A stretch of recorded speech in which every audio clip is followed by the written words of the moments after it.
Aho. Aho. Ladies and gentlemen, Thom the World Poet. Hey, and Scott. Here we go. This mic is hot. Oh yeah. This one is also. We got two of them. Yeah, we'll join in. We got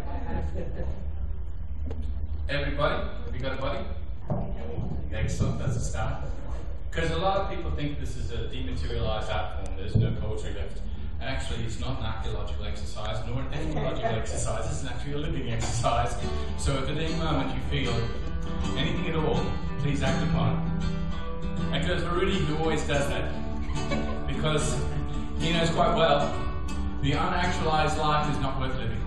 Those sort of things that you think you're going to do, you know, that bucket list, like tomorrow I will, but there's no tomorrow. There's only this day. And self-selecting evolutionaries, you came because you wanted to share what you are and what you do. Now that's a perfectly human exercise. So if you feel like doing anything at all, please do it. First rule is there are no rules. Second is ignore the first rule. Third rule is what's a rule? So the definitions always are like cages, and we want to be, the best birds always fly outside the cages, the wild birds. You know those dreams you have midnight to dawn? You know those perceptions and receptions that come into your foyer and say, I want to be art, but I don't know how to be art. And you say, well, just move. And you're a dancer. Just speak, and you're a poet. Just sing, and you're a singer. But the important thing to do for every one of me and you is to do it. As you did it. And that was a beautiful gift. And the gift of you is something that's unique and precious and no one else can duplicate or replicate, not even a 3D printer. No matter what technology they have, no one can be another you. You're the only you in the whole alphabet. That goes for every one of you. Only one of you. There's only one of you. And then 50 years. Each of us become more of ourselves the more we find out about the other. You know the one on the other side of the mirror? You know the one that was saying, I'd like to be Eduardo, but if only I could be that brave. If only I could dedicate myself to my community for over 30 years in all the various aspects of jazz and art and sculpture and giving and benefits, and many a time, a lonely time in a lonely coffee shop, there he is, pounding out the skins, beating out the rhythm, singing the songs. And I just think to myself, it's like grass rising around us. All the things that are living are inside us. And the harvest is actually the present moment. As Rudy so eloquently said, there is no other except this. All the others reflect this. So this becomes a different this as soon as you focus on this.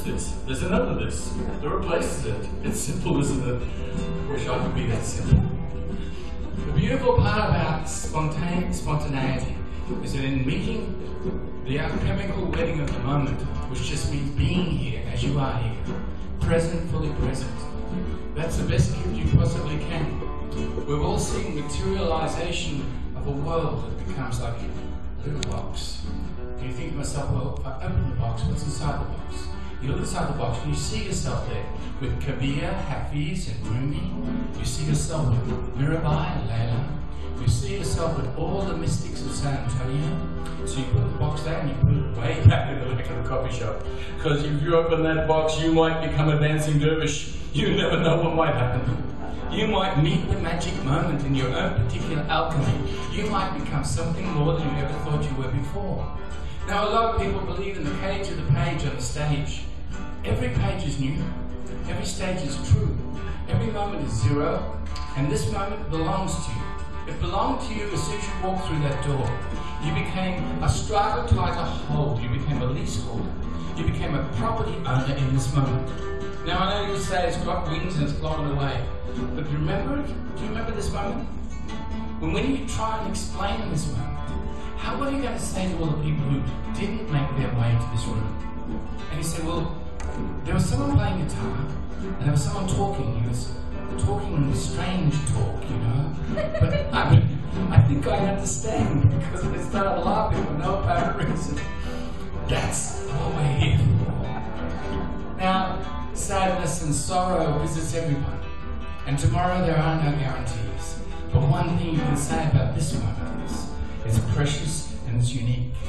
And it's a gift you came by your presence in this room, your energies in this moment. And the building of the house of your soul has various rooms and windows. And you walk in, perambulate around like a Greek philosopher. And in one corner, you see your past selves and all you were once and all the things that follow you around. And then upstairs, you look and see your future. And you think, that's who I want to be. I want to be like Eduardo. I want to be spontaneous. I want to jump up and dance, as he did dance this afternoon, by the way. You missed it, but you saw it, didn't you, when he was on Makin dancing on the stage. I want to be rose petals. I want to be the guitar string. The strings of my heart that resonate and vibrate, so that they know that we are living. Now, of course, there is always an alternative. And the alternative is not an alternative. It's just saying. But of course, you've heard that for many years. The world of no, and you can't do that here, I'm sorry. We'd like you to be free, but only in a particular way, 2 o'clock on Saturday, and after that we have a license and a permit, and we want to leave the room by 10 p.m. because of the noise ordinance. You've heard that before. But the children haven't heard that before. The children want to play on the magic strings of their own life. They want to find the things that you found when you were young. And in every moment, your guitar, your song, your life, your skin, this present moment is your dream. Take it with you. Thank you for being.